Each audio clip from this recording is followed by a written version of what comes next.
The wheel's turning. Okay. Are we live? What's up, fam? If we're live, give me a thumbs up. I'm still not seeing it on my end. On YouTube, at least. I'm getting on DoucheTube myself right now. Interesting.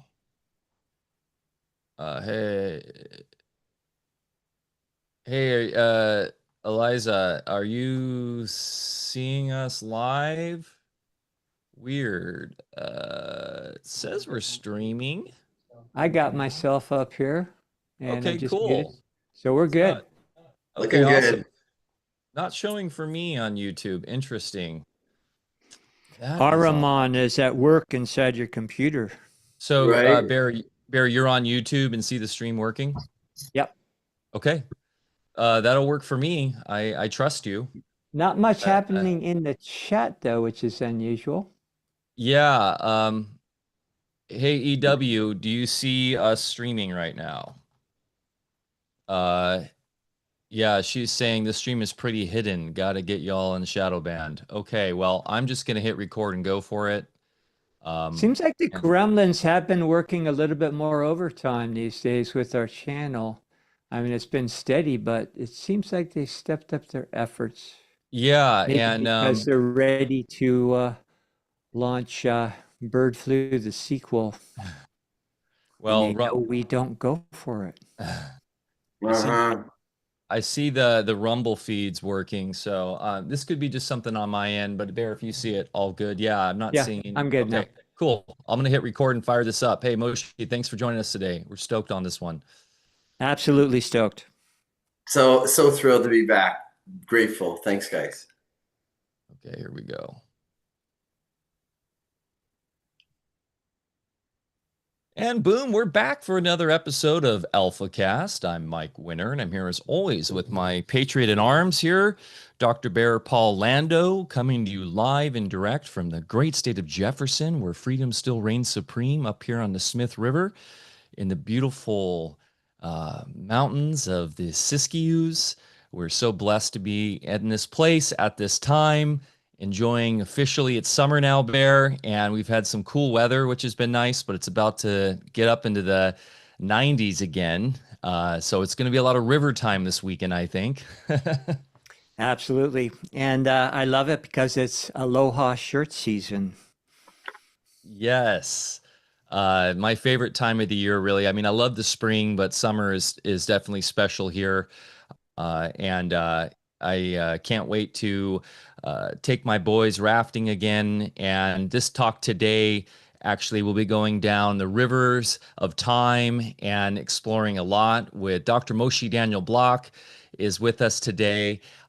We're going to do what we do here, which is come from an alchemical perspective on the current sort of geopolitical situation going on in the world, in the Middle East specifically. And I'm really looking forward to this one. I think it's an important talk to have.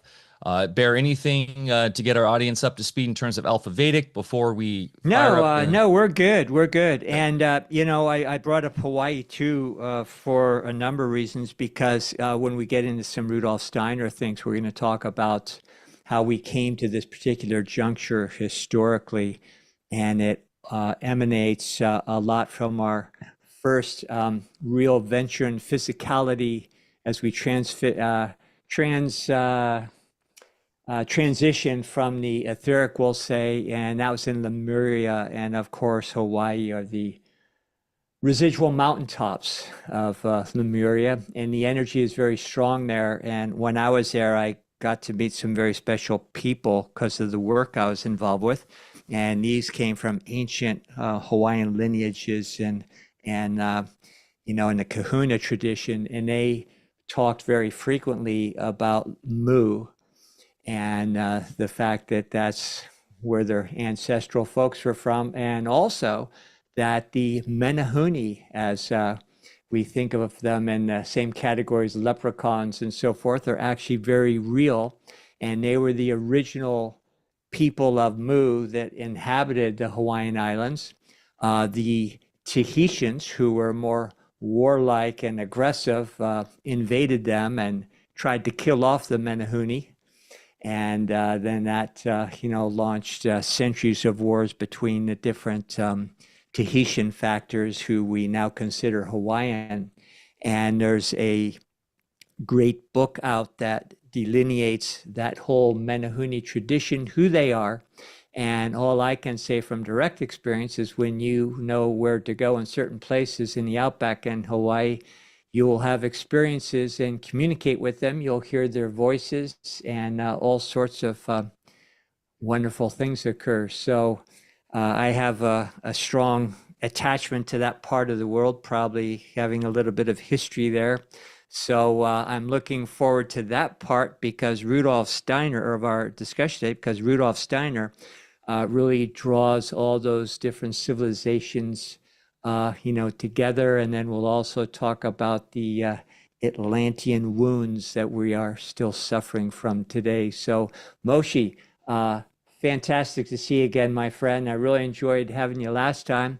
And Michael, why don't you give Moshe a proper welcome here? Yeah, will do. I noticed actually the reason why I wasn't coming up on YouTube is that there was an error there from our system. So apologies on that. I'm fixing that right now. I am juggling many swords right now, Bear. But yeah, we titled this "The War of All Against All" in as an homage to Rudolf Steiner, and basically we can use that as sort of a bit of a framework today. But are the Dawn and Bibi being less than forthcoming concerning the Debacle in the Desert Part VII? As most of us now realize, war is the biggest racket of all. The primary purpose of the banking cartels is to fund all sides of every war right up until the grand finale, which the predator class is doing their darndest to bring about. Here's some food for thought that the legacy and controlled op networks may have missed. Is there a connection between Iran and ancient Atlantis? Was Persia's influence on early America? And did Zoroaster's Gathas serve as the basis for the Declaration of Independence? Does this current regime aim to swap Iran's true birthright of an enlightened libertarianism for an elitist controlled technocracy? Moshe Daniel Block returns for a part 2 discussion that we had with him on a prior and immensely popular Alfacast.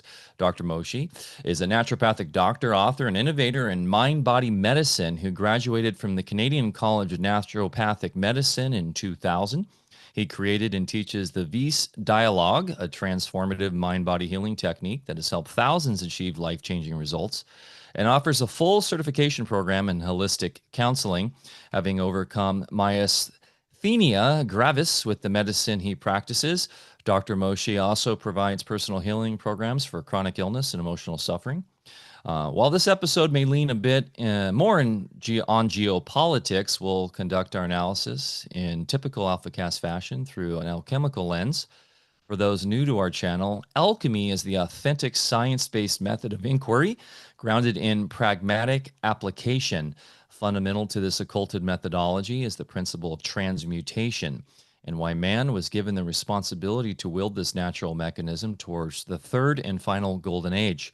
Rudolf Steiner's The War of All Against All and Ahriman's involvement will receive additional attention to lend extra depth to these current events rooted in bygone civilizations and the forces now bringing world chaos to its ultimate crescendo. It's going to be a fun one today. Bear, take it away. Yeah, fantastic. Again, welcome and thanks for making time for us today, Moshe. We had a fantastic and very popular interview with you last time. So I know we want to sort of take up where we left off there. So maybe we can start by you just telling us what you've been up to, any new projects or things since we've talked to you last, and then we can just kind of get right down into the nitty gritty there. But yeah, tell us what's going on first. Wow, great question. Well, I'm I'm doing quite a few things that are a little bit on the down low. Like I wouldn't come straight out and just speak. Spilling the beans before they're cooked, so to speak, is not necessarily the best, in my opinion, the best plan. It sort of dissipates energy. But I can tell you, I'm working on a business right now. I'm developing something, and I've been Now, come doing on, tell us so. everything. Yeah, okay, I'll tell you all my secrets, sure. No, no, I totally understand that very well. So please go ahead. Yeah, sure. And also I've been making some headway in my understanding and wrapping my head around alchemy. I mean, I've like, you know, when you progress through life, you could feel little clicks happening inside of you of like levels of awareness. And these might be just minor in the big scheme of things, but certainly I've come into understanding around the volatile, the fixing of the volatile and the volatilization of the fixed, and what that means and the importance of that. And you know, in our endeavor here, you said, you know, we the first venture in physicality, which we're really still, you know, working along the conveyor belt of evolution on the first venture in physicality. And um, the point of that is the way I perceive it is that the creation created this physical venture in order to create the ability for the soul to have an individual experience. And that gives an evolution to creation, where before, amongst the collective consciousnesses of creation, there's a sort of a hive mentality, or where we might say the angels don't have the experience of themselves. They only experience that which they are, which is an extension of the divine creator, the oneness. So the purpose in the physical world is to create this veil so we experience ourselves as individuals, with the ultimate end goal in mind, to evolve and return to our true selves, which is as part of the collective. Now, I don't think we're just going to go where we came from, the undifferentiated oneness, into individuality in the physical, just to return exactly where we came from without some sort of graduation to a higher level of existence. I believe that the universe is watching us with bated breath, if that's a possible thing, waiting for us to get it and to evolve, because we are holding back. You know, you can see I'm making little quotation marks here. We are holding back consciousness in the greater universe by the bottlenecking of souls here on planet Earth, the ever increasing population within the framework of humanity, which is in polarity, polarization, enmity, hatred. Not exclusively, right? Obviously, there's our true nature, which is always manifest. But then there's this, what we're talking about now is the war of all against all, which is the war, which is the brainchild of Ahriman. Now, interesting, Mike, you were mentioning Zoroastrianism, and that's where Steiner derived this term from Zoroaster. Ahriman is a very high level, if not the number one satanic force, demonic force of Zoroastrianism. And he has multiple roles. But what's so interesting is that we have to understand the positive role he plays. So, because it's not just this big, you know, overarching negative role that he plays. Basically, the role of Ahriman was initially to create the physical dimension for us to live in. The physical dimension of itself is an illusion. So in order to create an illusion by a being that is in oneness, there has to be some kind of opposition to God's nature, some going outside of the realm of God's nature. So these beings that created realms for us to experience something that wasn't natural in our spiritual light being selves, they become, by their very nature of what they have to create, in opposition to God. The point of creating the physical is meant to be, in my opinion, it's meant to be. We're here to evolve creation, and through a kind of an amazing extended and painful experiment for us to, like I said before, to embody creator, while also knowing what it's like to be individuals. And that's a graduation of the universe. But the actual creation of the physical veil for us to experience the physical is, governed by Ahriman, who is in the Gnostic tradition, the demiurge who created the physical reality. And the demiurge believes himself, or takes on his role so seriously, he believes himself to be the ultimate one God, which is a complete delusion and a big problem. So that when, the physical was prepared for the coming of the Christ to incarnate on planet Earth, the first being, we might say the first being, I don't know if there were others before, but certainly a central being of the incarnation of the totality of the unified field, oneness, the Christ, into a physical form, so that being, Christ, had authority over planet Earth, being the King of Kings, a good kind of authority, not a dominion kind of rulership over or domination, but like a sovereignty extending in his being to planet Earth. Ahriman did not like that one single bit, because he took himself to be the ruler of this dimensional reality of the physical. And so Ahriman becomes against Christ, i.e. Antichrist. And, Steiner explained to us that Ahriman would prepare the world for his coming. And Steiner predicted that Ahriman would come as a manifest being, as the same way as the Lucifer did 3,000 years ago, the same way as the Christ did 2,000 years ago. That right now, this very time now, and not defined exactly to the date, but this time that we're in is the exact time that Ahriman would manifest. And his work would be, in nudging us towards this war of all against all. One thing I do want to bring in is the idea of, like, the Jewish people were given a book, and within the book is a law, and that law is very hammered out into 613 commandments. It's very complex. It's very burdensome. And it is before, let's say around 3,300 years ago, when the Jews were given, or that around that time when they were given the Torah, the development of the intellect was at a low period of manifestation. Steiner describes consciousness at that time as very dreamy, everybody was in like a Piscean state of head in the clouds, not very incarnate, not very rooted in the intellect. And so I see the giving of the Torah as a point of evolution into the Ahrimanic field of the development of the intellect and of thinking.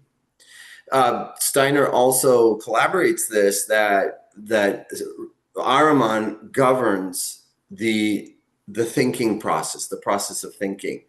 That very process that can get us into tremendous trouble, where what we think we believe is reality. So we have delusion, we have false belief systems, and these lead to imbalances, they lead to disharmony, they lead to disease. But the intellect is a double-edged sword. It's not all bad. It can definitely be used for bad for ourselves. It can definitely be an agent for separation between peoples. This is the truth. You don't know the truth. I know the truth. We're better. We're superior. All of that sort of base consciousness stuff. But the intellect can also be used for, and as I'm using it right in the moment, as we use it every day, as a tool for furthering the purpose of setting humanity free, for creating technology that sets humanity free from bondage of having to survive the hardships of the world. So there are positive aspects to the intellect. If you know how intense the study is of Torah amongst Jews, then you know how developed that intellect is in the Jewish people, how much the mind has been developed to the point where the embodiment of the living, breathing divine has become distant amongst the religious Jewish people, because the idea is that the way toward God, the way to connect with God, is through knowing what's in the Torah, through knowing what's in the Torah. And when I say Torah, I should probably specify the Tanakh, which is the writings of the prophets and the writings of the kings, the Ketuvim and the Nevi'im, so the prophets and the writings. Now, I'd like to share another thing about this, that I perceive the Torah as something that paved the way for the coming of the Christ. It was part of the purpose of creation. It was divinely inspired, but it comes with a hook, or shall we say, an invitation for a graduation to a higher state of consciousness.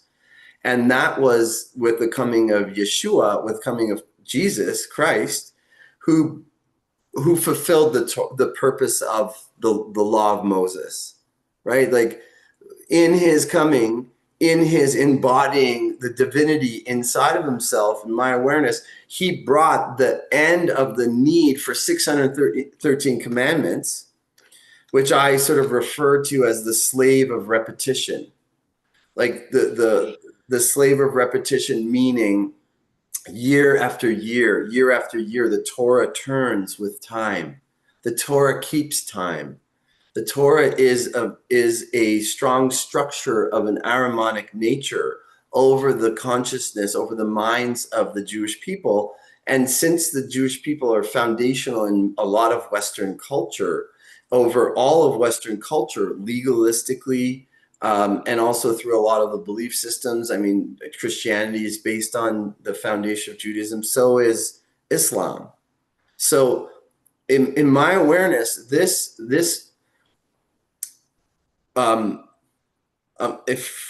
forgive the strong word here, but this enslavement to Torah is something that must dissolve. And I don't think it's going to be easy, because the Jewish people still acknowledge or regard the Torah as being the definitive authority of God on earth. At the time that Moses went up, in the story of the Mount Sinai, when Moses went up and disappeared from amongst the people to receive the revelation of Torah, the Jewish people got restless, and they're like, "Where's God? Where the heck's God?" They started like conniving, and Aaron was afraid for himself. Like, Hur had been killed to try to quell this rebellion that came up, and Aaron was concerned, so he made the golden calf, an idol, right? Jews are strongly opposed to idol worship. Like, that's one of the main tenets of Judaism is strong aversion to idol worship. But I think there's a symbolism here that to decode that in the reception of Torah is a finite book. It has great depths. It has incredible depths that one can really be mesmerized over. But nevertheless, it's a finite number of words defining God's will ad infinitum, forevermore. So we have a finite thing, creation, which is regarded as God's will. Ergo, the Torah itself has become, and has been for a long time, an idol that the Jewish people worship as the manifestation of God on earth. And, I'm saying this, I could see you nodding, Bear. It's understandable for you. You can understand. But for a Jewish person, a religious Jewish person, I mean, this is heresy. This is like the worst possible thing anybody could say. Nevertheless, I do believe that it has truth. And what is necessary at this time, in my understanding, is that the Jewish people graduate to what Christ offered, whether it's through his model, through his beingness. I mean, ultimately, it is through his beingness, because that extends over and is in the heart of all people. But whether it's within that lens of Yeshua and what he taught specifically, or it's just for the individual person who embraces Torah as God's will, to recognize that God lives inside of them. It's a very simple thing that I'm saying, but it has tremendous importance, because then this slave to repetition, the spinning of the Torah, which is a hermetically sealed vessel, nothing gets in, nothing gets out, can open up. And then the glorious multiple manifestations of the divine that have come through many different forms through the millennia, in the physical world that we've lived in for thousands of years, can then be danced with, welcomed, celebrated in all the different forms. You mentioning some of the beautiful ones in the beginning, Bear, with the evolution from Atlantis. So, QAnon, are you familiar with the Q drop, Save Israel for Last? Have you heard that one? Mike is a Q head. He's on 4chan all day long. Oh yeah. Well, oh yes, I'm familiar with that. Okay, so let me put a little spin on that, a possible spin. I don't know if this is true. It seems possible that it's related. Because of the power, I do believe that the Jews are the chosen people, but that doesn't mean they're the only chosen people. It means that they have an important purpose.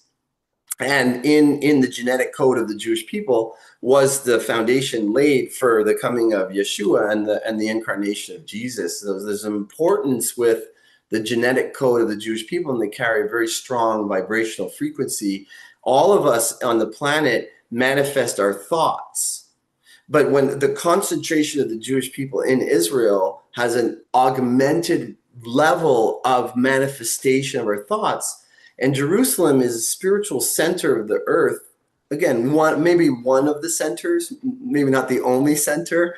I'm sure there's other pathways into the center that radiates out, but a center that when there's this chaos going on, and the manifestation of fear in the minds of the Jewish people, the fear of being surrounded by, enemies as they're perceived, that want to kill them, which they largely do in the extremists, then this fear is manifest and radiated out to the whole world.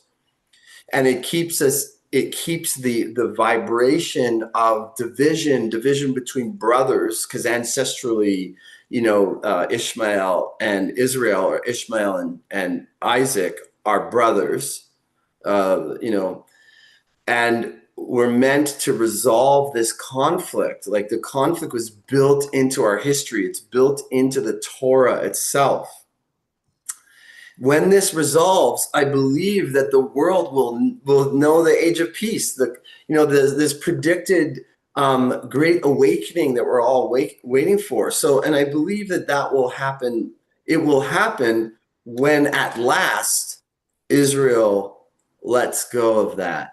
I don't know when that will happen. I'm praying it'll come peacefully and not through the horrors of war and loss of life, where people look around and say, what have we done? What have we done? Not that it will not come to that place, but it will be brought forth in acceleration and in celebration. I want to share one other thing, which is highly interesting about this picture of Torah. The Jewish people have religious Jewish people have a statement that God looked into the Torah and made the world. And I don't know how much you've gotten into the Torah codes, but there's many points of history, like for example, the Holocaust and different times in our history, where in certain portions of the Torah we can see beyond possible mathematical probability. So there's no randomness there. It's highly coded with what came to be. Are these events the Bible code? There you go. Thank you. Perfect. So there is something that transcends a normal creation. The Torah defies what we can establish as being, just a book. However, it is still of it's created by a God, but it's the God that created the physical world, not the one God, that lives inside of all of us, which transcends all definition, which is a lived experience and cannot be defined or explained, as expressed in Taoism. So to understand how God, what the Jews look at as God, which I'm thinking is a manifestation of Ahriman, looked into the Torah as the blueprint to create this world. Well, this world is created with the schisms that are inherent in the Torah. And that, you might say, is a terrible thing, but it does offer opportunity for healing. So, for example, the way in which Ishmael was thrown out of the tent of Abraham and the Jewish tent as it was, Abraham being the first Jew, so to speak. So Ishmael was thrown out. I take it as in a way which was wrongfully done. Yitzchak, Isaac, was a miracle child. There was a bunch of laughter around his birth, which you might know about. Basically, when Abraham was told by the angelic beings that Sarah was going to get pregnant, she was 90 years old. He laughed out of a sense of faith. She laughed out of a sense of like, what are you talking about? That's ridiculous. And she says, when she finally has birth Yitzhak, she says, let those who witness the miracle of this birth laugh with us, laugh. Later, Ishmael laughs. He laughs. And for that reason, Sarah throws him out of the tent. She says, I will not have him inheriting Abraham's kingdom. Let's get rid of him. That was wrong. That was wrongdoing. So it's an opportunity for healing. And I actually think that those wrongdoings that you see clearly, like even Jacob sort of deceived his father into gaining his blessing and becoming the child that would inherit Jacob's kingdom. Isaac's kingdom. Jacob also deceives, and there's a little bit of trickery there. So there are these origins that are invitations for healing. And right now what's happening in the Middle East is a continuation of the Ahrimanic forces of division that are woven into the Torah. So this creator of this physical world looked into the Torah literally and created the world as it is. We're meant to transcend that and to bring healing to not just ourselves individually, but also to the very beliefs that are inherent in the beliefs that come from Torah. So that's a big deal. I trust that this is going to happen. How long it will take, I don't know, but it's my prayer that it comes with acceleration so that we can have peace, because peace is an extension of love. Yeah. So immensely rich talking points here. I'd like to take off on a bunch of them all at once here. Sure, go for it. First off, Ahriman, and I'll just, preface by saying I don't know anything about anything, so whatever. This is just my take, and also we'll just leave it at that. So Ahriman, I don't know if we need to anthropomorphize him. If it's an energy in the Ascended Master teachings, they kind of summarize it as the sinister force. That's the term.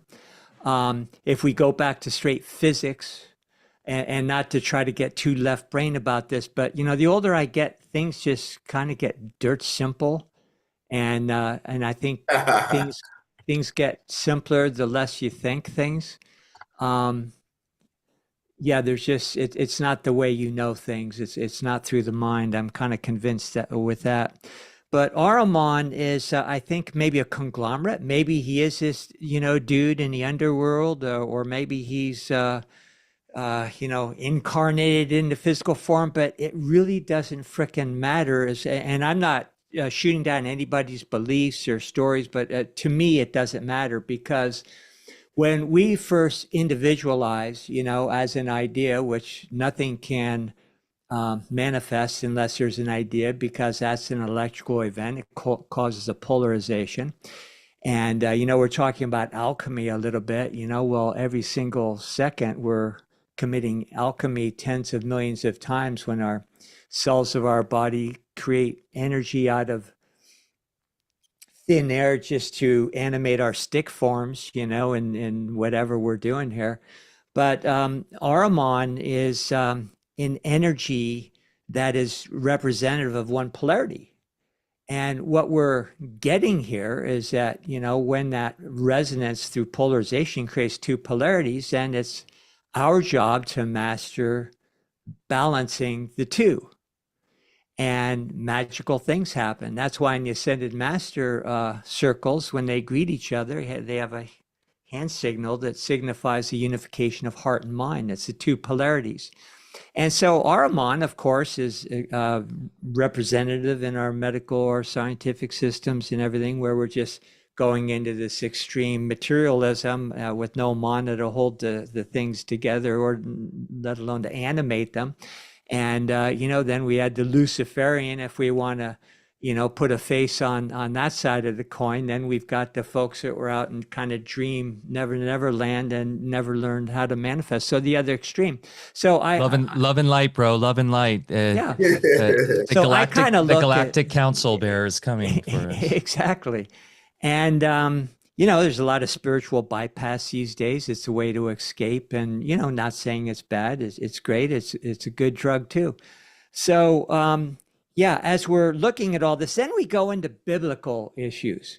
And again, not stepping on anybody's toes, of religions or cults or otherwise, but you go back to earlier pre-biblical kind of accounts that have been carried on orally through certain folks out there. They will tell you we've been here much, much longer, that mankind originally was embodied in what we would think of today as an ascended being with no desire to or need to come through the birth canal and be monetized, at the same time, and also no need to go through a death experience. But as we became more enamored with our outer creations as co-creators, and we, went down the path of Ahriman, and then some people went off in the other direction. So, I'm just rambling here. I understand, but so forgive me. The last thing I'll say about the Bible is Mike held up a book, the Bible Code. Kind of cool, twisted my brain cells a little bit when that first came out years ago. And since then, I've done a little more investigation and found that King James in particular did a Bible rewrite, for commercial reasons, we'll say, and for more control of his subjects. And a man in his court who happened to be a Saint Germain, going by a different name, Francis Bacon, was commissioned to do the rewrite. And being a master, he is the one that put that code in there. That Bible code now, tells you that there are 9 levels of code discerned, but they can only, with supercomputers, at least at the time of the book, get through code 1. So that's one level of code. Here's the cool code, I think, is in the Bible. And I'll end with this, is if you get into the work of Stan Tannen, a rabbi, I believe, and, really goes about it in a mathematical sense. He found that first line in Genesis, which represents the 22 Alfa Vedic hieroglyphs of the Hebrew language, we'll say, which, by the way, my old Hawaiian friends tell me that they were speaking Hebrew way before biblical times, but that's a different story. So when you analyze that and mathematize it, it actually creates formulas to create toroids that are actually the basis of our whole existence and how we precipitate. Now we're back into alchemy full circle. But anyway, forgive all that. Just wanted to get a few points out, more than anything, just so we can tee up more conversations here. So I love it. Well, Jump in, you guys. Yeah. let me go with that. First of all, that first line, studying alchemy, that first line, I just refer back to it all the time. In the beginning of God creating the heavens and the earth, the Elohim creating the heavens and the earth. Bereshit, ba, it's a house. Bet, it's the letter bet. It's a three-dimensional house. Right. Rosh, like Bereshit is Rosh in the beginning. Rosh is the head. It's the beginning. Mhm. Yesh, Bereshit, Yesh, that means there is. Tav, the end. Bereshit. So the very word, the very first word says, in the beginning there is the end. The end is in the beginning, which is the Ouroboros of the snake eating its tail. Bereshit bara Elohim et hashamayim et haaretz. The shamayim is made up of two words, Eish and Mayim, which is fire and water. So the heavens are made up of fire and water, and together, when you take fire and water and you put them together, you get steam, which is water and air. And, you know, that points to the four fixed signs of the zodiac, actually, and the mysteries of the Masa Merkaba, which is the vision of Ezekiel, the vision of John Book of Revelation, when they have a vision of God and they see, you know, the faces of the lion, the man, the bull, and the eagle. These are the four fixed signs of the zodiac. It's a very profound mystery, all woven into the first line of the Torah. And then Bereshit bara Elohim et hashamayim et haaretz. And so in the beginning of God creating the heavens and the earth, it sets the stage for what this process is about. We're meant to balance the physical with the spiritual. So you mentioned the Luciferic, it's just going like off of the earth, like this is all illusion. So we see some of that in the teachings of the rishis of India, where it's all Maya. There's no point, like just go back to the Atman, go back to the oneness. It doesn't matter.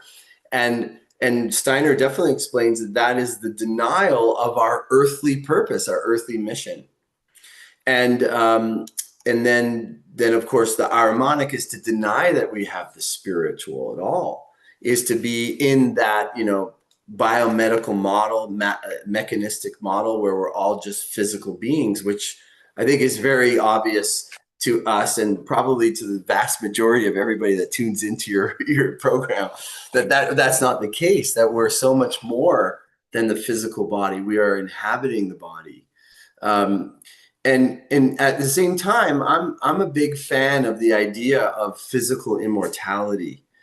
So I think someone who is yogic, who's Luciferian, will say, well, the physical body doesn't matter. It's just an illusion. It's Maya. What matters is just the oneness.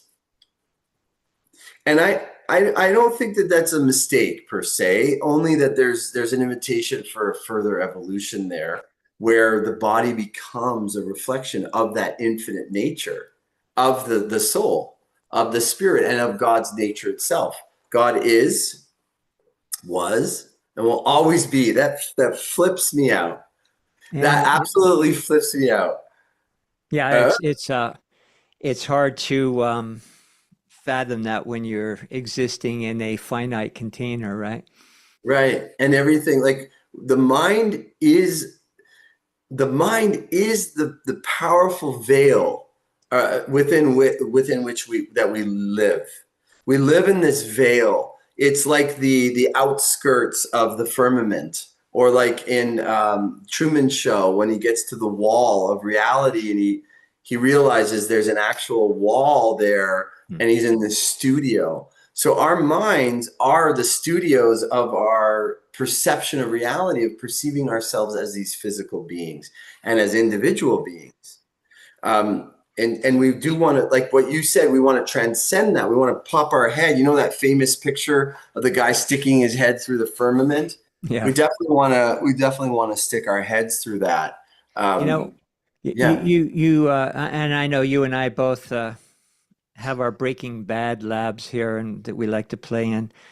And the whole purpose of that kind of laboratory alchemy, you were mentioning the elements, the fire and the water create steam. Well, of course, that's the distillation process. And then in the also that starts off a whole fermentation process with the water, and then that creates the separation of the three parts that, people like to talk about, Yeah. separating, purifying, putting back together. Well, what's purifying? Purifying is, okay, you get all the parts and you get rid of the crud that is giving you the illusion or the perception of separation. And the whole purpose that I can discern is, when I'm in the lab, it's about, okay, I'm taking physical mediums, going through that conventional alchemical process, the purification and the recombining. And when you recombine the impurities, which are the illusion of separation, they're gone. So now you're left with a continuum, which is what everything is. It's great fun to read books and talk about, all these concepts and everything. But I think, where did we hear it? In the end, there can be only one. And so that is what we're really dealing with. It's a continuum. And our job is to end the separation. And then, of course, the separation is also what's creating the war of all against all, because we were divided into all these different factions. But then, curiously enough, while we're trying to each of us extract ourselves out of hive mind and individuate, which Rudolf Steiner defined as the I, the capital I, not the eyeball. That is what we're here to do. So we're individualizing. So we're removed from that whole hive mentality, but then at the same time realizing all is one. So it's kind of a bit of a dichotomy, but that's the name of the game, I think. Amazing. I love it. In the book by Paramahansa Yogananda, his famous book Autobiography of a Yogi, he goes around and he meets all these amazing saints of India. Some of them are doing miraculous things. He meets a woman, and her English isn't very good, and I don't think they speak the same Indian languages. So all she could say is same, same, same, same, same, same. That's all she says to him. And what she's saying is that you and I are the same. It's all the same. It's all one. It's all the same. And that, I just find in that one word such a moving principle. And that's all. She basically spoke all of English in that one language, in that one word. I love what you said about as soon as there's motion of the mind. And Walter Russell speaks about this. He really gets into this. He drew it out beautifully. There's a split from the union into opposites, right? The masculine, the feminine. The thought creates movement because there's desire, and the desire is to have this outcome that the thought is about. So those opposites move in this fashion that he drew, and they come back together. And we could call creation that we came from this union of opposites, this place where there was no ability to know the self in the experience of individuality. And the creator had this yen, this desire, if we might call it, or this idea that creation can be something even greater if all that I envision in my mind can become aware and awake within itself.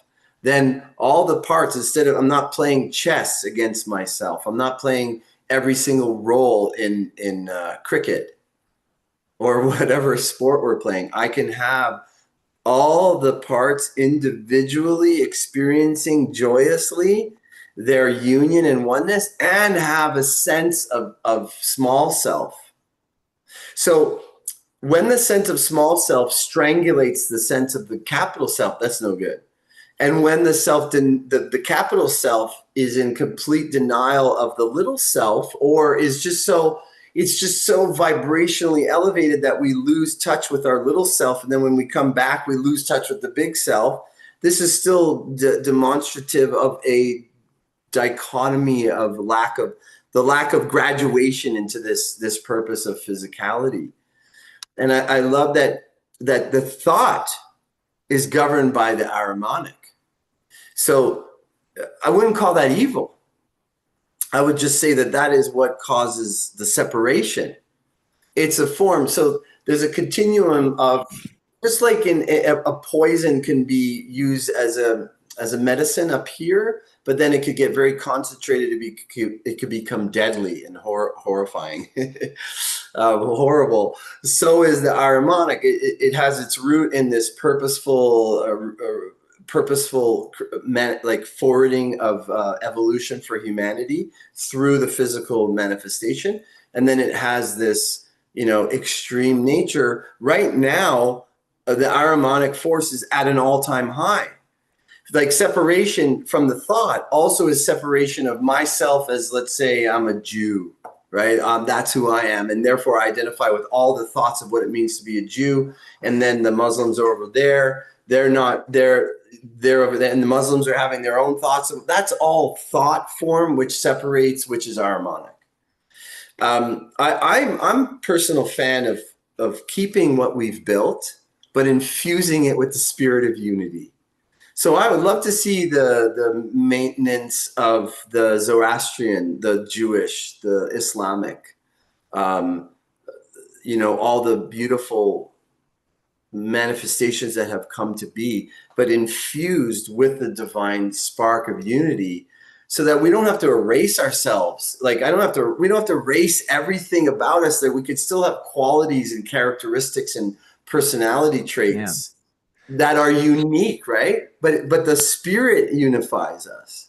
Right. So could we take this up to present time here? Yeah. And keep in mind, and I think I can speak for Mike also, we don't really have a political dog in this fight.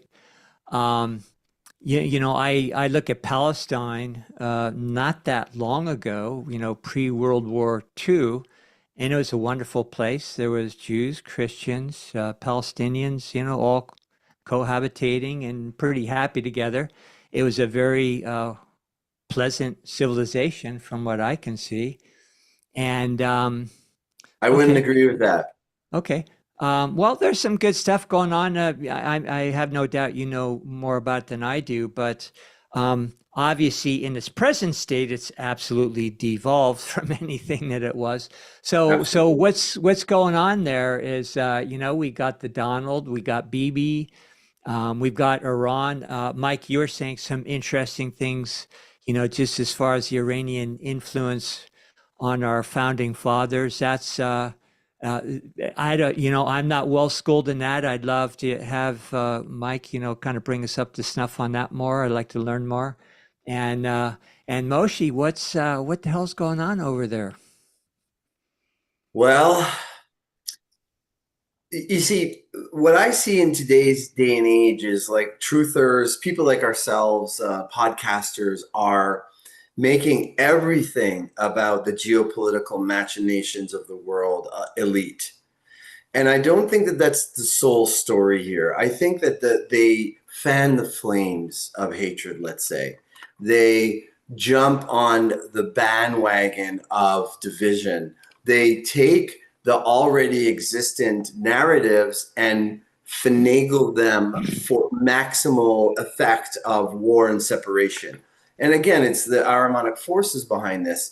And ultimately, what we want to achieve is peace on earth, which comes from love. So love brings peace. Peace and love are basically very close brothers and sisters, right? So I do think that this is an ancient family squabble. I also do think that the Jews started it and should end it. I think that in this, when I say started it, I mean way back in time. And so the Jews that are alive today, you know, just inherently adopting the Torah as reality, have innocently brought on the belief systems that are inherent in the Torah.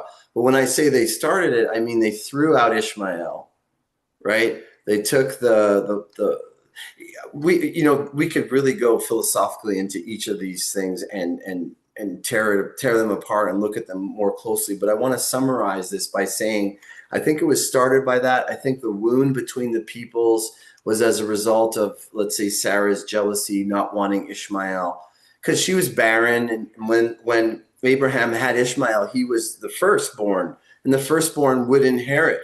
And that's true for all of these stories. The firstborn is meant to inherit, but there's an inversion that happens all the time.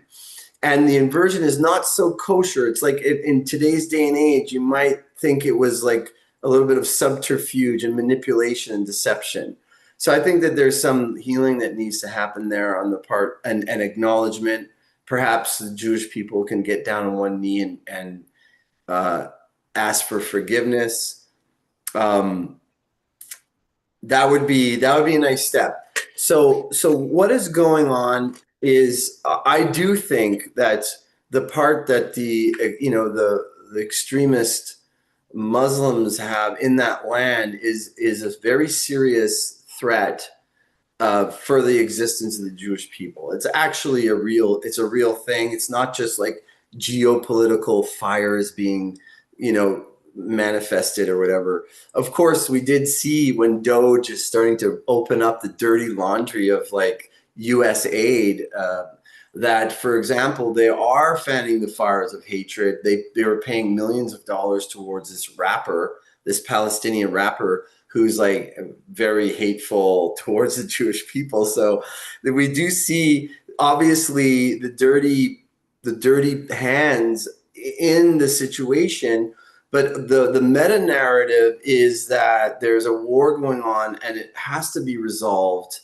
But perhaps, let me say this now, because this is super subtle and I think it's very curious, and I have to admit I don't understand it fully. However, Bibi Netanyahu, his government was in power during the time of COVID. And Israel was one of the most heavily vaccinated nations in the world and the most heavily policed during the time of COVID by that administration. Why do you suppose they targeted Israel that way?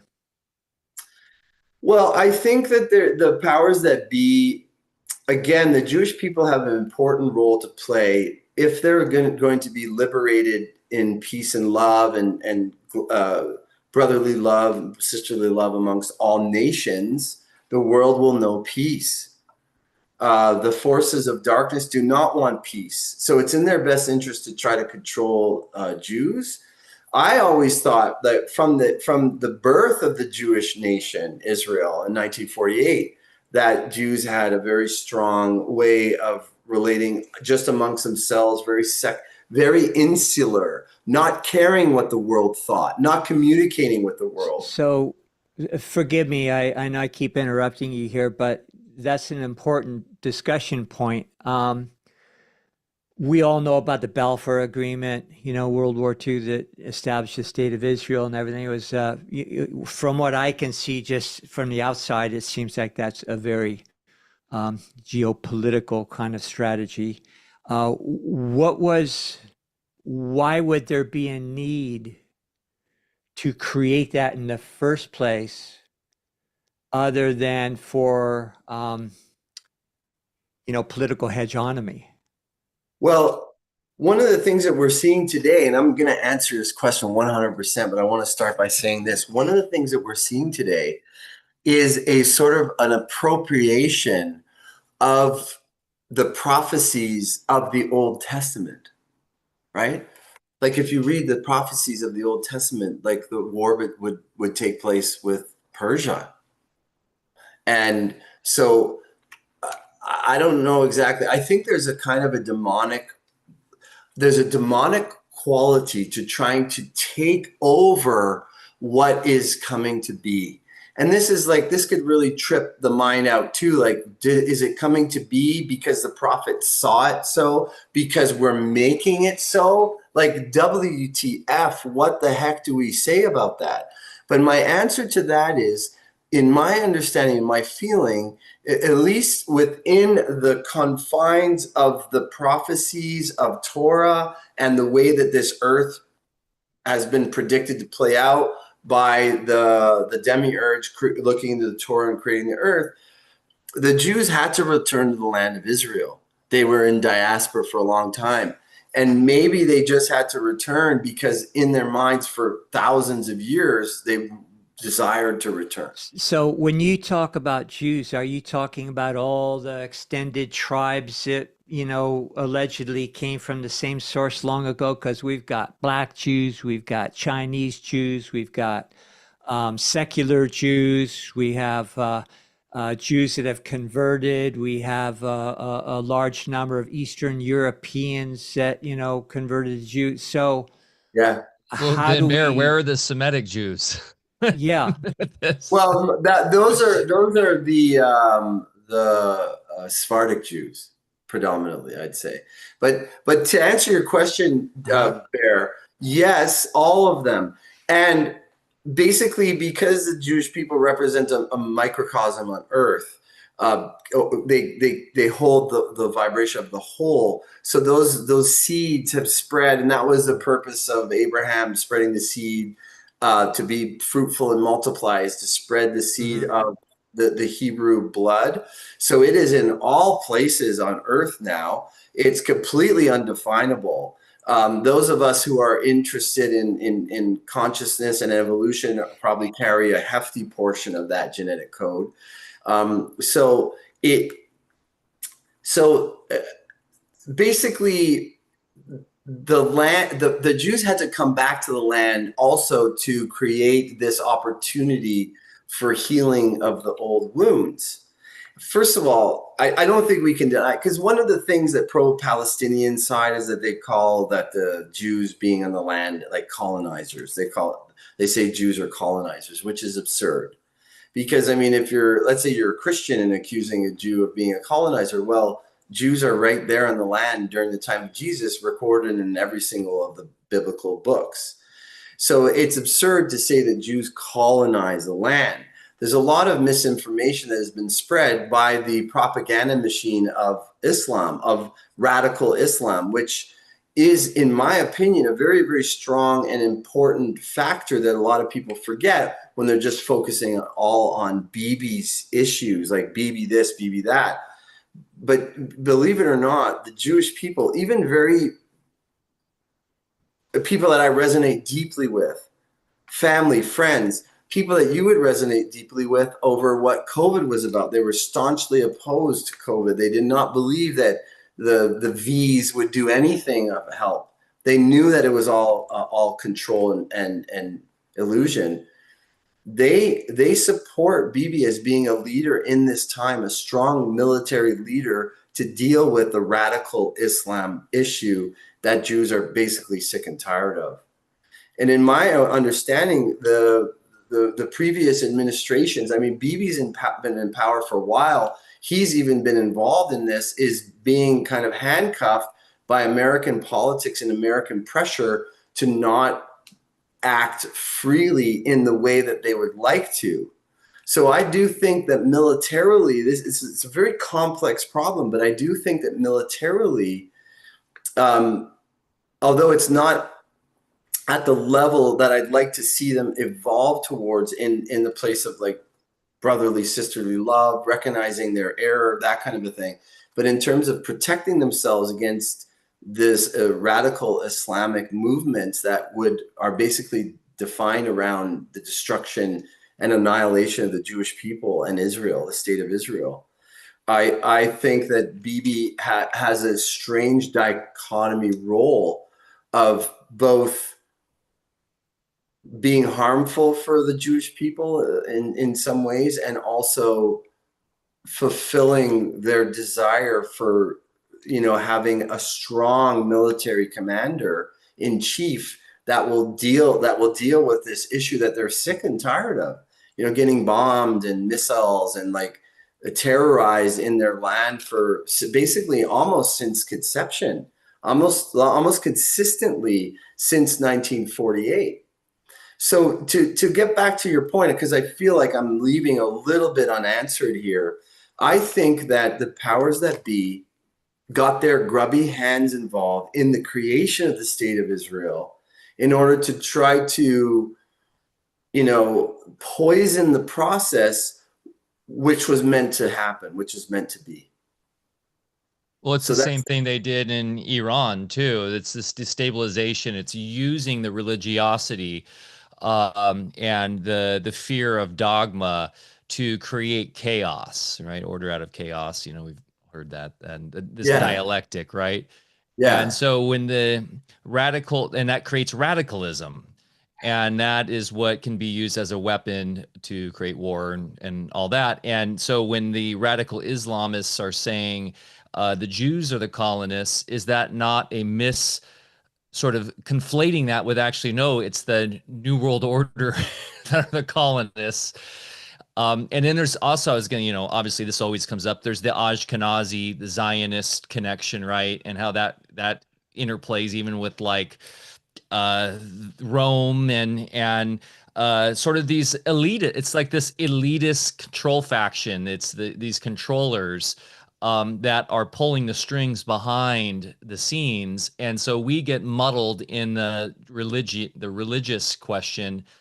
And I know it's important because there's philosophy in play here, right? And there's really, I think, a lot of importance to understand the philosophical underpinnings of these religions. And I think the problem with religion is that it gets lost in the dogma of, and this is what Steiner talks about in The Fall of Atlantis, is sort of how we got away from the intuitive knowing of imagery and sort of literally psychic connection to this analytical process of language and math and all this. And that's what man formulates after the great Illumined One brings the teachings, right? So we have the great teachings that come from, whether that be Zarathustra or Moses or the Buddha, and then religions come out of that after they leave. And with that comes all of the Ahrimanic distortions. And so we're dealing with distortion here, right? And so my question is, like, how do we get beyond the distortion and back to this Christ unified ethereal essence of who we all truly are? Because we all, I believe, came from the same place. Yeah. And so, yeah, I think I think this is what the Great Awakening is all about, is stepping out of all these boxes, And the old narrative, like when you have a family feud, it's going to be probably impossible to say, okay, you threw the thing of mud and hit my dog. That's why I burnt down your fence, and then you shot my dog. And then if you try to sort it out to get to the bottom of it, it's going to be impossible. So it's almost like we do have to like change gears. We have to change gears. I have looked at the history quite extensively. So I do sometimes play inside of the narrative of the history, because I see how much distortion is happening in the account, like the recounting of the history. And there's a lot of like false narrative that's painted. Like, for example, and I think this is important, right? Since 1947 and the proposal by the UN and the British and everything to create the two-state solution, the Jews accepted that repeatedly over many decades. There were many sit-downs at the table for peace, and the Palestinians did not accept it. They don't want to have. They do not want. I really believe it comes down to a fundamental Islamic view, where they don't want to allow a Jewish state to exist. If you look at some of the hadiths and the Quran, basically there's some pretty deprecating writings against Jews in the hadiths and in the Quran, where it says that you can't let a Jew have his own land, because he's going to connive and do conniving things with his land.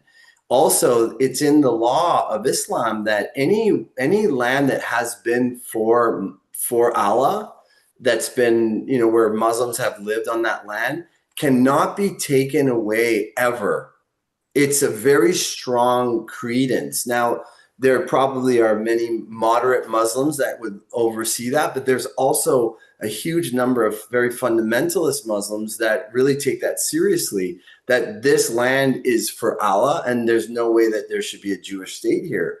So the idea of having peace with this fundamental idealism in Islam, I think has been one of the biggest stumbling blocks for peace. Now, what I didn't finish a thought from some time before, but I said that when the state of Israel was first started, there was a very strong independence and spirit amongst the Jewish people. And I think over the past, I don't even know how many years, but I don't think it's been that many. There's been a subtle degradation of that. And there's been a handcuffing of or maybe a straitjacketing of the response of the Jewish people during times of war. In these different wars where all the Arab nations, or many of them, would form a coalition and attack Israel, for example, in the Yom Kippur War, and all different wars where they would attack. Israel won land during those wars, and they gave that land back for peace, which then the Arab nations used to perpetuate. They would break that peace treaty, despite the fact that Israel gave up land. The Gaza Strip itself is a prime example of this. In 2005, Israel withdrew the Jewish people that were living in Gaza. Gaza's historical significance to Jewish people, it's in the Torah. And so they believe in that land, but they didn't want to leave their homes. The IDF went in and manhandled and pulled the Jews out. They were holding on to their doorposts so that they wouldn't be torn away, but they were forcibly removed from Gaza. And the Palestinians living in Gaza were given autonomy at that time, and they elected Hamas. Now, you might believe that, and I certainly, I don't know how we can really ever get to the bottom of this. And this is the work of Ahriman. Like we don't, it's very hard to determine exactly what the truth is in all of this. You might say, well, Hamas was just created by the Israeli government. I've heard that idea. Whatever the case is, or just the way that Biden got elected in 2020, he got elected, right? Like there's no way that man won that election. So perhaps there's no way that Hamas actually was elected. I don't know. But I do know that there are a number of Palestinians that support, and there are a number of Palestinians that do not support, or had supported initially the endeavor of let's take war to Israel. So that doesn't answer your question, though. I'm just sort of playing in the muddy waters of the historical geopolitical. Yeah, no, this is all great, and it's all for entertainment purposes anyway.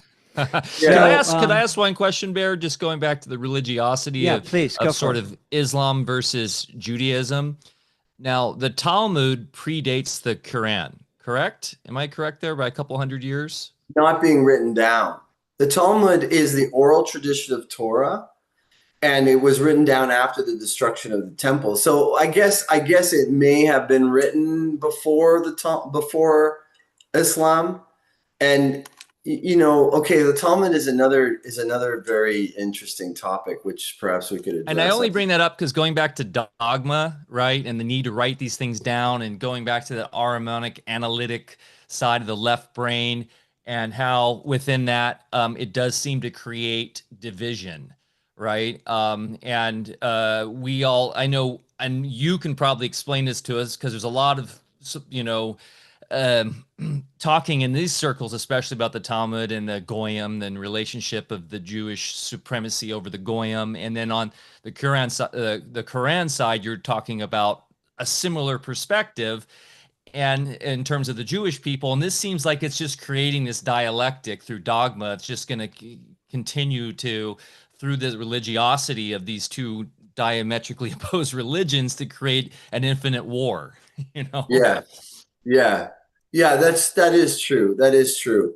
I do see it that way. I do see, though, that the nature of those religions is a little different. I'd like to address those things that you said about Talmud.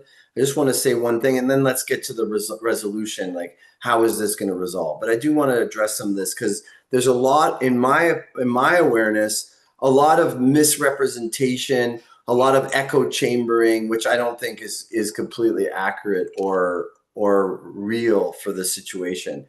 So Islam,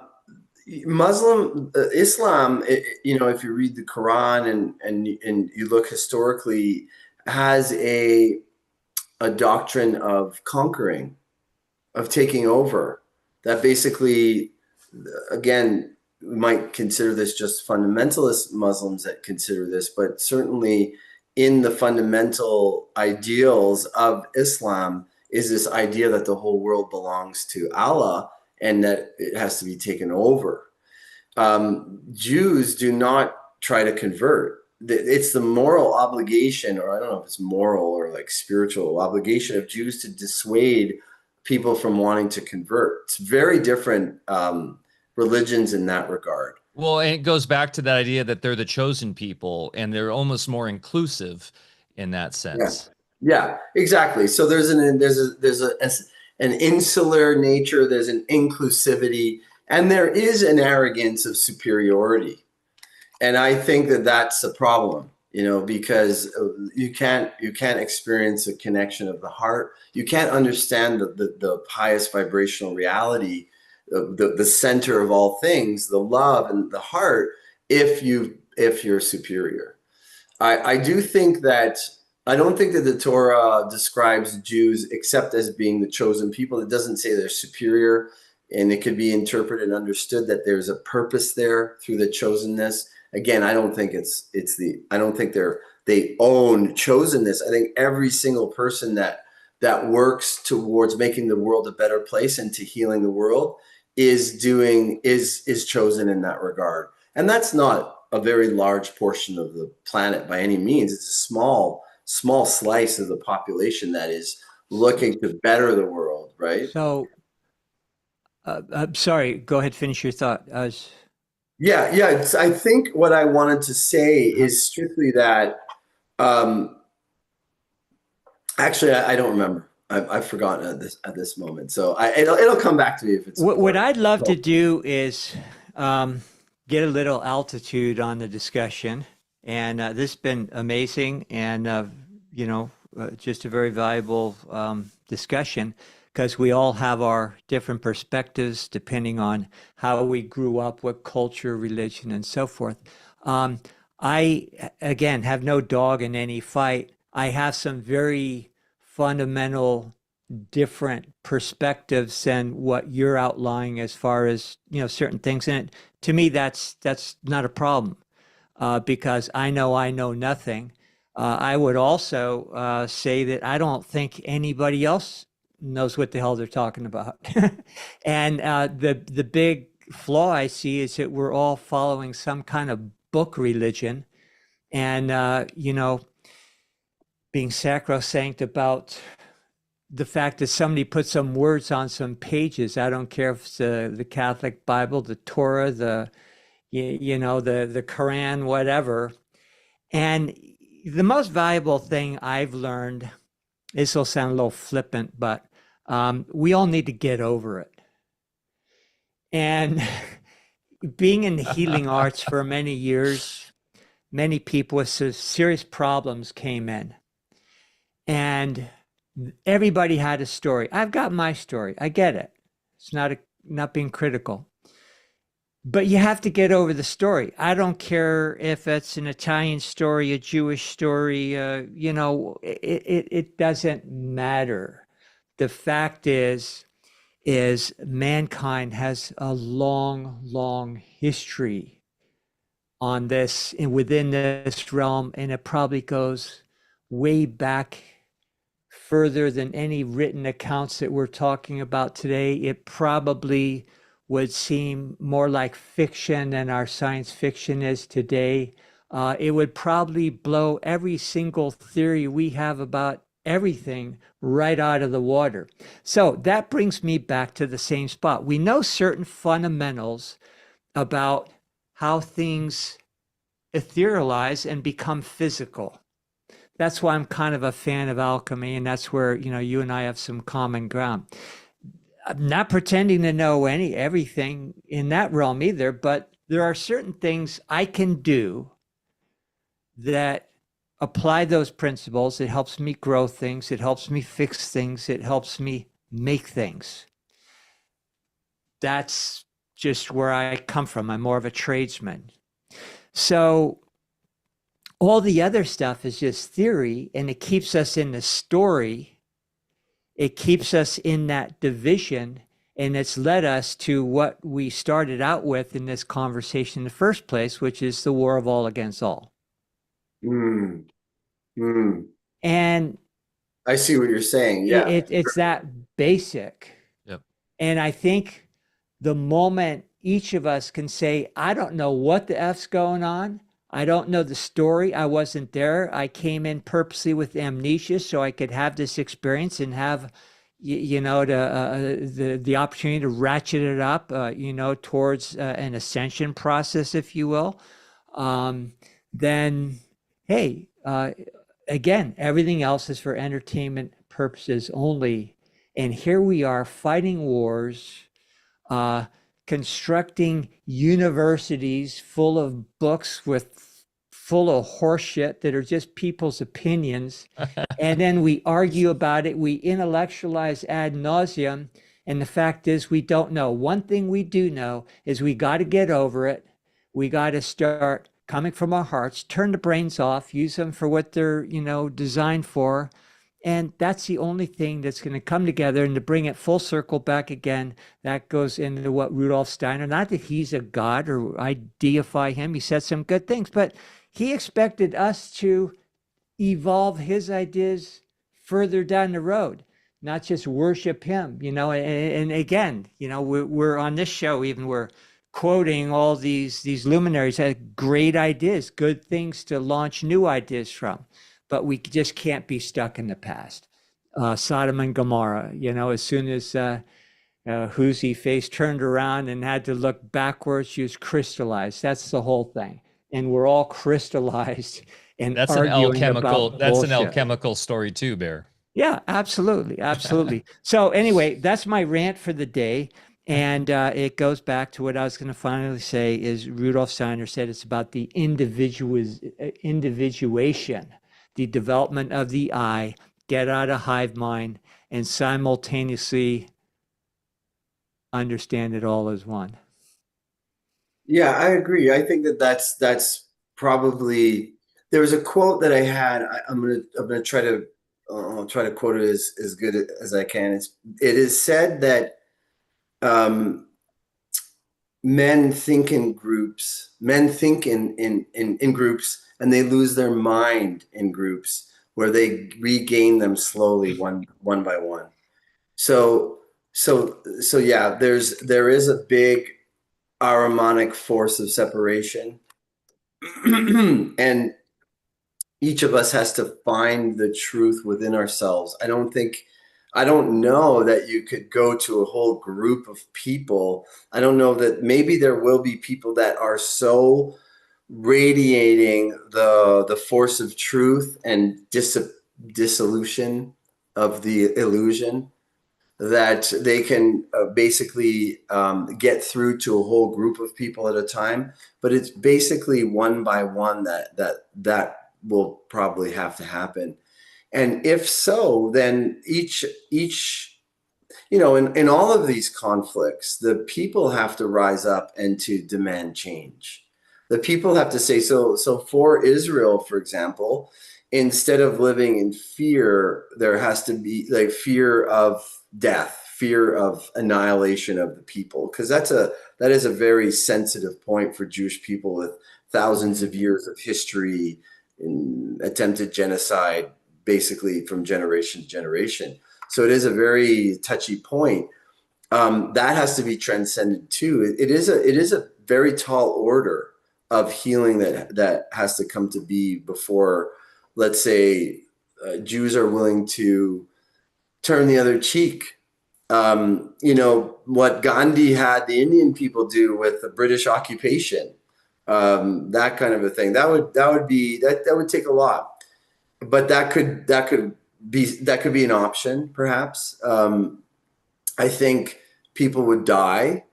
They'd have to be willing to die to change that narrative, to change the momentum of energy, and really, ultimately, an enlightened being is willing to die, is dying in every moment, has died to their identity and to the attachment to their individual identity. So ultimately, each of us can and hopefully will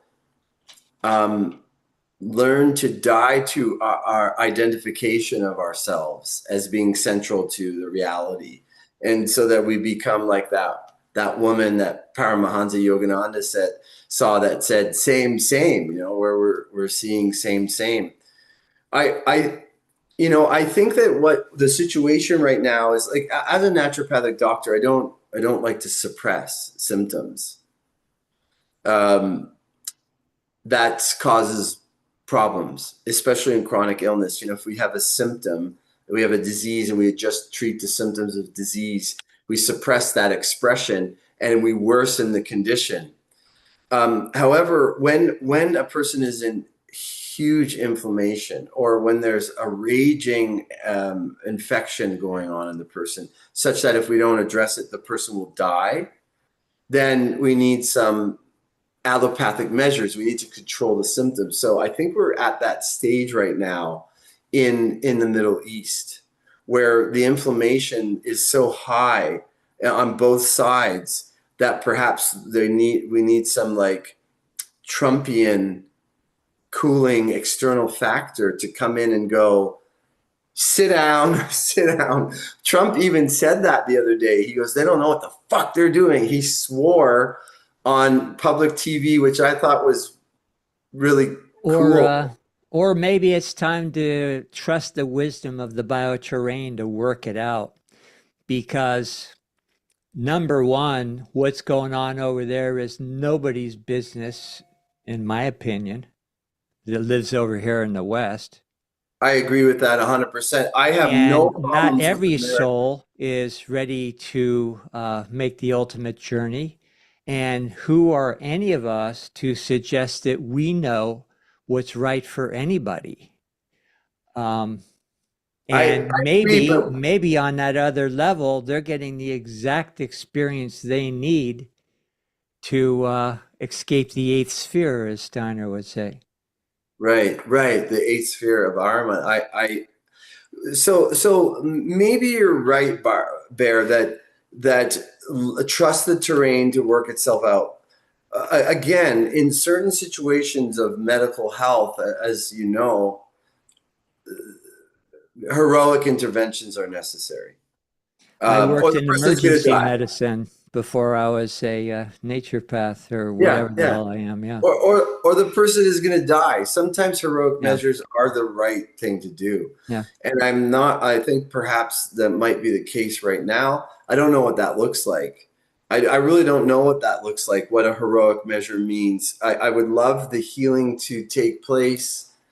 I know that the situation is extremely elevated and sensitive right now. So I think ultimately you're right that the way that this is going to have to play out is through the process of individuation, getting out of the hive mentality that has a prescription of beliefs. That could take quite a bit of time. I'm very open-minded, as much as I can be in this day and age. But I'm not indoctrinated nearly as much as religious Jewish people and family members and friends and stuff like that. Despite me being very, breaking out of the box, working with homeopathy, meditation, yoga, I still experience the living belief systems of Torah inside of me. I still see their operations in the mind.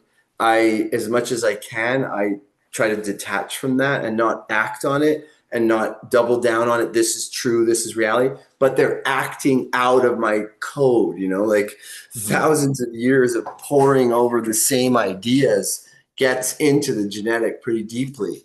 So,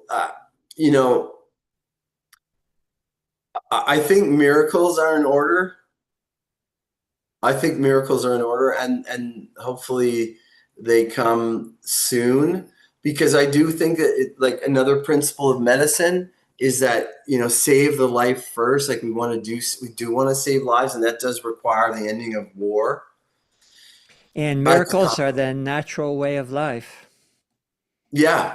Yeah, I think so. I think a miracle is just a perspective of like, you call it a miracle maybe because it seems so sensational, but it is the operation of Yeah. the natural, true nature taking precedence. Can I, with that, can we kind of segue? I'd like to introduce maybe another concept. Forgive me, I know I'm breaking in here a lot today. I usually like to sit back a little more. Okay. Um, we aren't alone. There's a hierarchy of intelligence that has our backs.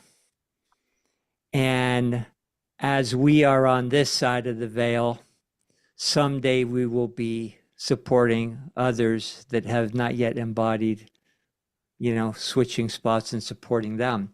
Yeah. One very important figure who is extremely real, take it or leave it, is Archangel Michael.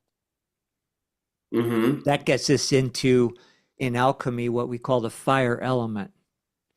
Now, man is the only creature within the four kingdoms of nature that is possessed with the privilege and the responsibility to use the fire element, which means we can precipitate instantly and not have to go through the whole etheric mechanism that the alchemist talked about. So, fortunately, there are very elaborate teachings that are not psychic readings or channels that have been on the planet. This is, one that's talking about Archangel Michael, and it's dictations where he really describes the fire element, how we are to use it, and how the angelic realm are, in fact, the wielders of this particular element, and we must work through them and they must work through us in order to effectuate change. So, the point is, I'd like to just maybe bring in the fact that it's not just us little creatures, using our avatars here, that we're all alone, and it's going to be this big ominous thing, because as soon as we understand what we're doing, who we are, and the fact that we've got good friends in high places that are waiting to be invited in, then maybe it's ball game over. And then rather than maybe also thinking that, well, this is going to be a long drawn out affair, let's take a little lesson from Star Trek when the Klingon warship was about to attack. Well, it had to become visible. And when the warship became visible, you knew what it was about to do, and you knew it was also the beginning of the end for them. Well, guess what? They're out in plain sight right now. They make no bones about it. It's game over. We already won. So the main antidote to their BS is to start having fun and be happy. And that's not a Luciferian concept, because it takes a lot of work, as you say, to overcome all those eons of encoding, just to make a freaking happy day go on. So it takes work. You have to be a real warrior. But think about it. That's all we have to do. That's all we have to do. It's a perfect antidote for their toxicity. And that's where we're at right now. So I'm kind of an optimist myself. Yeah, I have a balance between an optimist and a realist. And I think the realist can squash the optimist if it gets too real. Mm-hmm. Because the miraculous can always come in and transcend the realist. I like to have a balance between the two, and try to understand the situation. At least we're talking the Middle East. I mean, I've spent a lot of time trying to understand that so that I could perhaps understand a way out. Is it possible to just say, well, just stop all that stuff? I don't know. As an individual, yes, but for a people, I don't think you could say that to a people. Just stop. Just get past that story, because that's such a strong thing that's carried there on both sides. So, the world can pray, and we can invite in the assistance of those that you're mentioning that are on the other side, the aeons and the beautiful angelic kingdom, and those ancestors that are still in the field, that are contributing to the goodness of of where we're going. I do believe, I have to say, I do believe. In fact, if I can say such a thing, I know. I don't say I know a lot of times, because I don't. I'm kind of I aspire to where you're at and saying I don't know anything, because there's a real opening of the crown receptivity in that way of experience rather than knowing, which gets in the way. But I know that the truth will win in the end, and God's nature will manifest in the end, because that is, was, and always will be. Anything harmonic is of a temporary nature, because it's in the finite world. So it does have to have a resolution. And are you familiar? Did we talk about Project Looking Glass? Because I find that very faith building. Yeah, Um, go for it.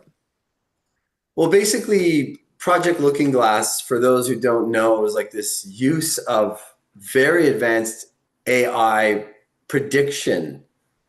So basically, it would amass all the chatterings of humanity through social media, and it could predict, if we do this, like if the government does this, how humanity would work, and they were accurate to like a percentile.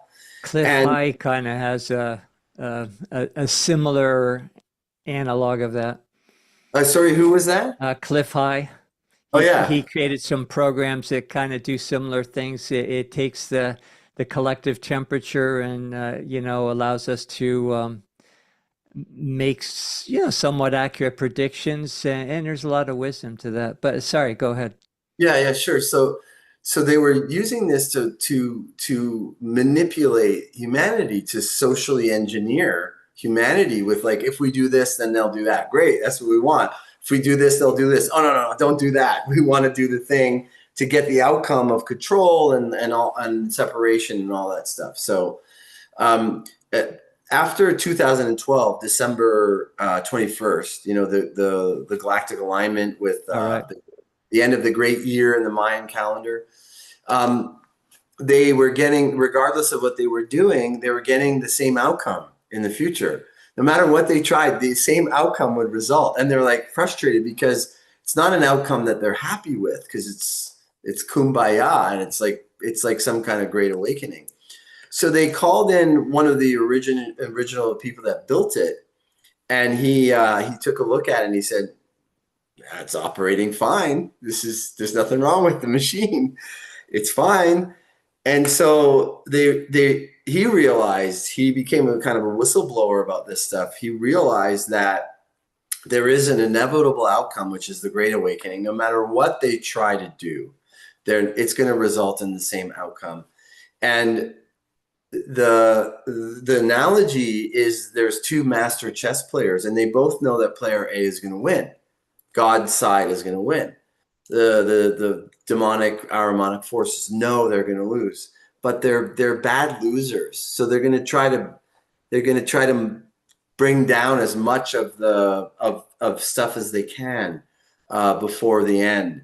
And so that's another good invitation not to engage in that way, in that fashion. And Barry, you might be completely right about this. Like, I think it was Bob Marley who said, I'm not sure if it was, but you might know the quote. Okay, if you're talking about Bob Marley, I'll just tell you ahead of time he was right. Okay, perfect. There we go. So I think it was the way to win the game is to stop playing. I think it was Bob Marley that said that. I could be wrong. Um, So I don't know how that looks for the peoples in that part of the world. I really don't know how that looks, but we can hold the flame for that. And enough of us wake up, that can influence the collective. 100th monkey effect is another possibility there, as those of us embody the knowing by being, the knowing that emanates from being, that all is good, that we are that can have that rippling effect to overcome even the oldest of doctrines, the oldest of family feuds. Yeah, it really comes down to the core principles of life.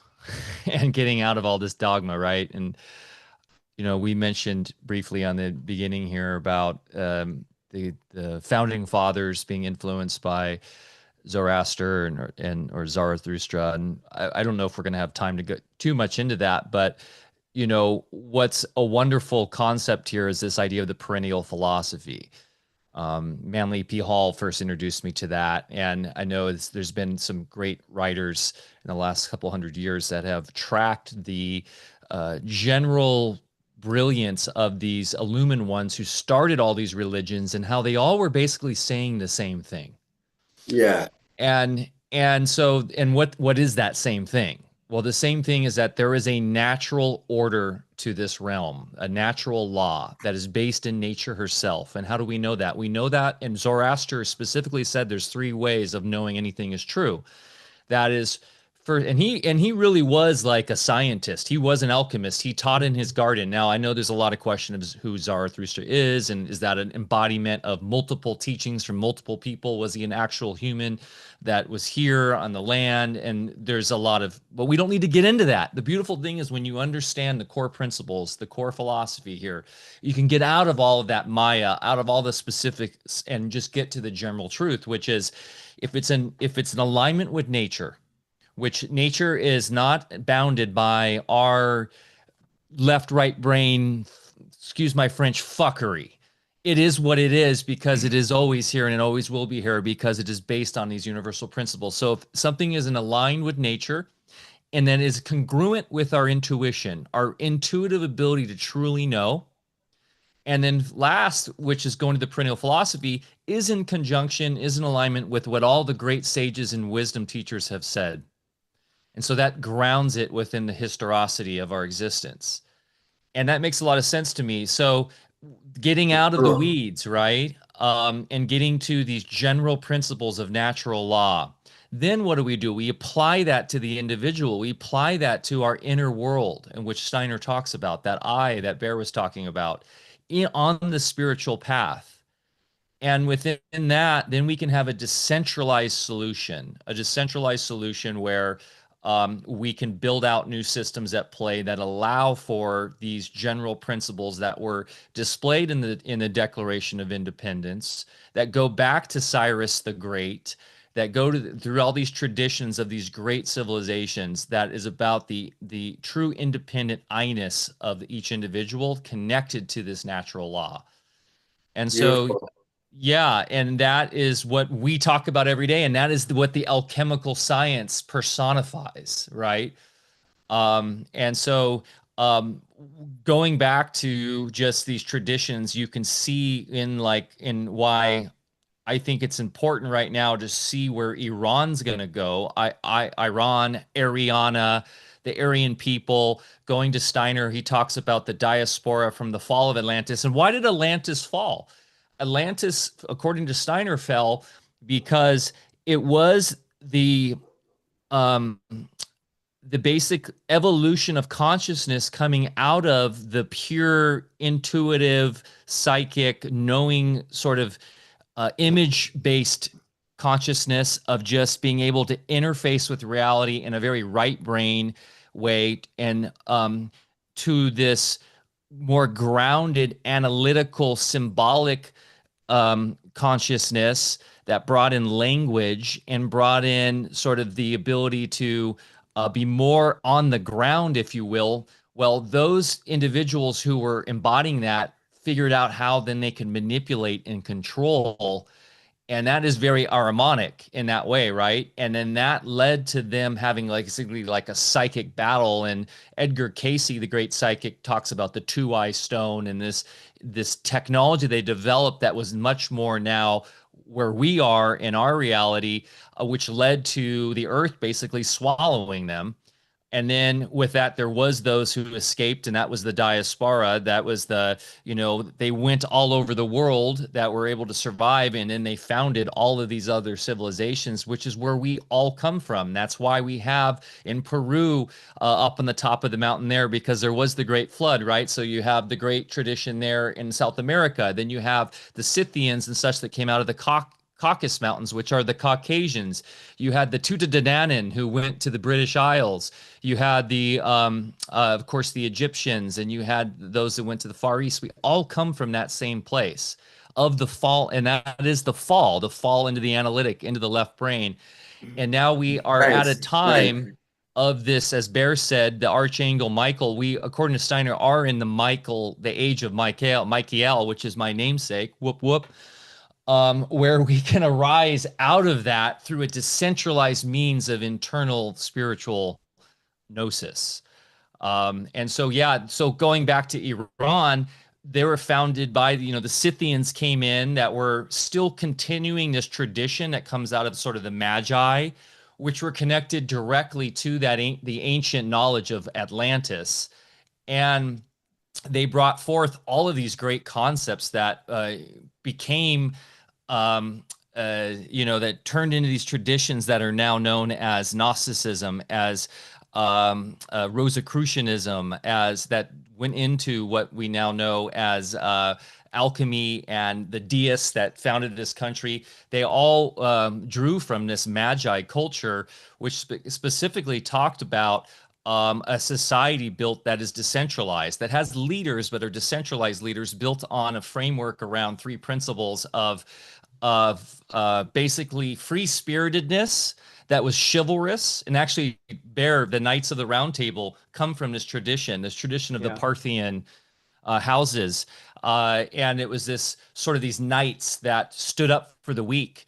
And so that was one of the core elements to it. It was called azadiji.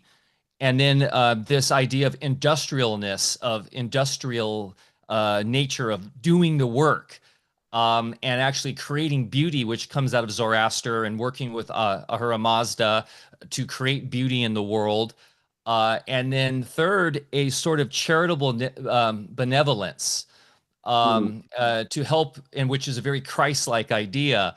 And so basically it was these three principles that drove society, and why we had that great Achaemenian dynasty that spread the largest empire in the world, back in the day, with Cyrus the Great, and who freed the Jews, by the way, supposedly, right? And so, And yeah, welcome them back into the land of Israel. Yeah, brought him out Babylon. Babylon. And so, we have an opportunity here, I think, just to look at this tradition and to see there's this connectivity amongst all of these grand mystery schools and all of this quote unquote esoteric teachings that come from these base principles. And if we can just stick to those base principles, which are once again in alignment with natural law, in natural order, that we can test with our own intuition, and which we can verify with this perennial philosophy, then we can use that as a guide to create much better societies, culture, and personal growth. Yeah. Very well said. Very well said. I'd like to, one of the things I wanted to talk about today, we may have mentioned it the first time, is the Hermetic principle of all truths are half truths. Because we speak in the rational, we're speaking amongst truths in these sort of like rational pieces of language, and we can't speak in the Tao itself, right? You can't speak the Tao, you have to use language. Well, then when we're speaking, there are pieces of there's other pieces that could counterbalance it. They seem like they're opposites. They seem like they counterbalance, but they're not. They're just aspects of the masculine and feminine, the nature of reality being masculine and feminine and united as the child, the mother and the father. One of the points I wanted to make on what you just shared there, Mike, was that this idea that nature, you can look into nature for truth. And one thing that just occurred to me to share is that, the biblical prophecy that the lion shall lay down with the lamb, right? Right. This idea. So if we look at the world, we see a violence amongst the animals, like eating each other, right? Like sort of like I know it's sort of a natural part of nature, but I see that as being a reflection of where we are. So humans can influence nature. right? And Yeah, totally agree ultimately, with that. It's a mirror. yeah. So I think we'll see an evolution of nature itself when we evolve to that place where we are not eating each other, so to speak, and destroying each other. So that's a nice promise for the future. I think we'll see that more and more, like in the animal kingdom, doing really amazing things to reflect to us the love that is potential. And with Atlantis. Atlantis is fascinating because the flood of Atlantis. Do we have a moment? I know that we got to wrap up here. We could always save it for another time, but I just No, keep wanted going. to. No, So please finish that up. And yeah, sure, sure. wasn't the wolf and the lamb, or am I having a It's another view? probably I'm probably misquoting that. No, It I'm could be. just kidding. Oh, That's one of sorry. those you know changing Splitting. of the code Yeah, moments. yes, or splitting hair. Oh, right. With like I know what you're talking about. That's funny. Yeah. So, one of my Mandela effect. Yeah. Go right, ahead. right. Sorry. No problem. One thing that I hold possible in what also led, because this doesn't negate what you're saying about what led to the destruction of Atlantis. I would agree with that. And they were experimenting with the enlargement of their genitals to experience a greater amount of pleasure in the sexual act. So when it says, like in Genesis chapter 6, that the sons of gods were merging with the daughters of man, and they were taking whoever they wanted. So they were basically lustfully, spreading their seed unabashedly without constraint. And they lost the purpose of elevating the consciousness of the planet and got caught up in the physical act of sex, and were experimenting with ways of enhancing pleasure because they were so obsessed around sex, which is interesting because the play with the fall of Atlantis, certainly there's a flood that destroyed Atlantis. There's a flood that came at the time of Noah. At the time of Noah, we also have the sons of gods merging with the daughters of man. We have the creation of the Nephilim, which are the fallen, the souls of the fallen of the Nephilim became the demonic forces that sort of inhabit the earth. So it's all very interesting. I also And think, now, Moshe, we have the phallic rocket, the large phallus now in our modern times. right. That's We delivering a payload. we realized With that Katy we just, Perry at the helm. What's that, yeah, Bear? with With Katy Katy Perry. Perry at the helm. We realized that we couldn't make our rocket launchers big enough to satisfy the desire, so we had to make them enormous with an enormous payload, as you said. So it's really interesting. There's also a biblical prophecy that the Son of Man would return um, when uh, when the situation, I forget the quote, I think it's Matthew 21:38 or something like that. It's like the Son of Man will return when it is as the time of Noah.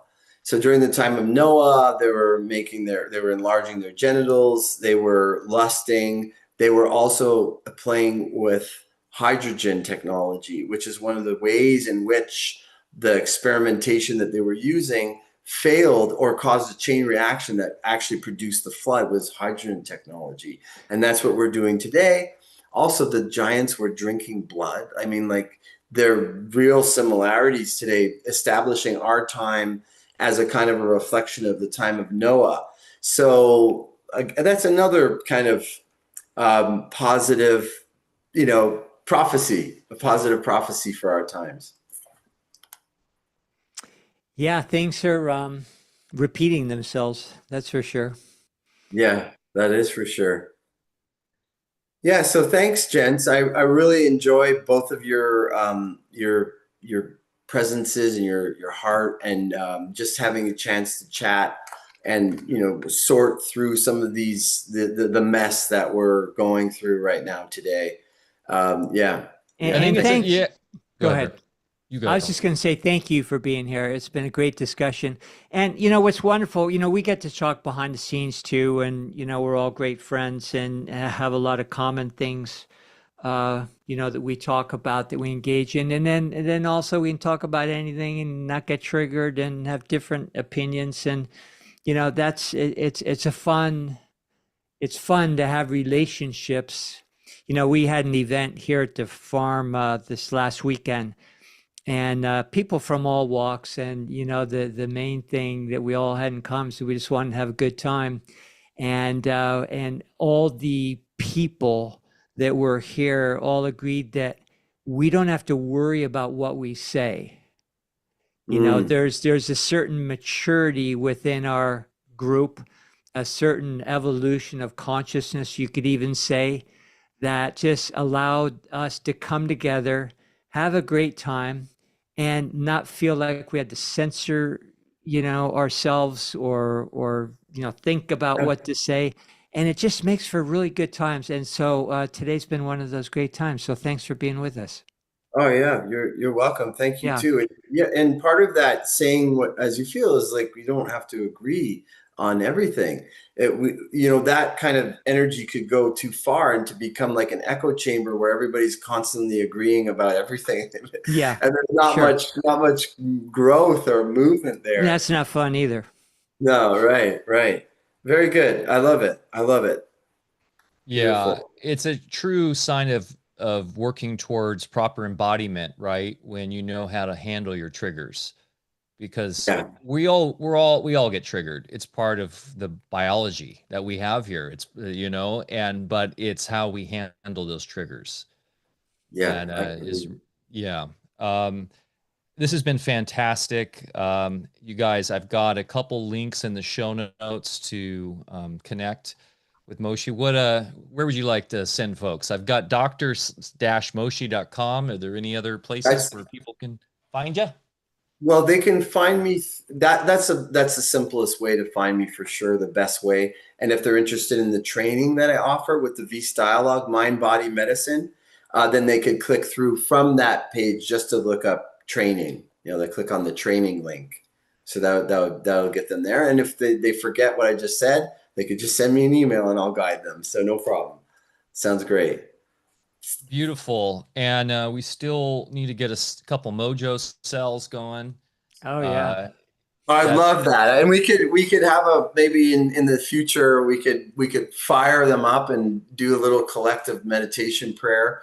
At the yeah. beginnings of the Mojo launch, I did a collective Mojo globe like a prayer for the planet Earth, where everybody that had a Mojo would like fire it up, plug it in, and we meditate and we allow the 0 point field that the Mojo creates to kind of amplify the prayer. So I maybe we'll bring that back. We'll bring back Yeah. the And, that'd be fun. and for anybody in our audience that didn't catch that first episode, go back and watch that and you'll know what we're talking about here. That was fun.